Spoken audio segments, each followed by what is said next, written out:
I wrote the book, The Activist Director, primarily because I thought it was important for everyone who's involved in owning stock or depending on corporations to understand how they work, what's important, and what they can do about it, because things are not working exactly the way one would hope at this period.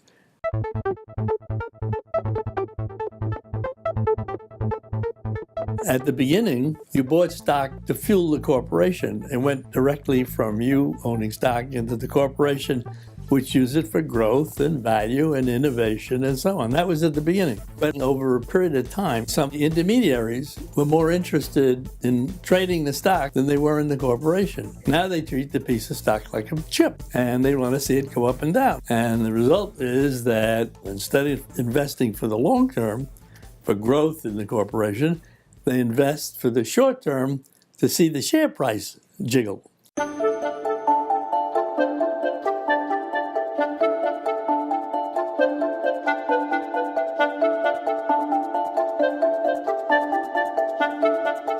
The book is about getting directors in place who would partner with management, who would think about strategy, who would consider the long term.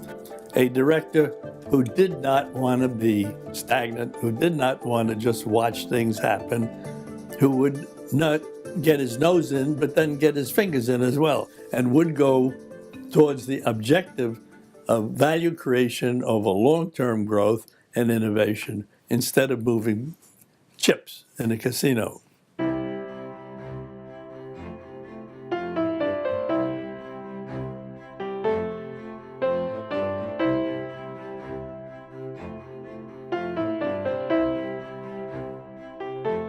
The Activist Director is different than other books on directors or corporate governance. And I think the reason is that I've been there and done that.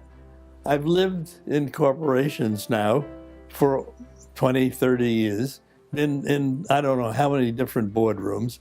So the stories I tell in order to illustrate what goes on in a boardroom and why the Activist Director is important doesn't come from reading about it. It comes from living it. I'm not telling a story about somebody else's book. I'm telling a story about me in the boardroom and boards I have seen. I think that makes it believable, rather than having 1,000 footnotes about other people's books and what they said. I don't need any footnotes. It was me in the boardroom, and this is what happened.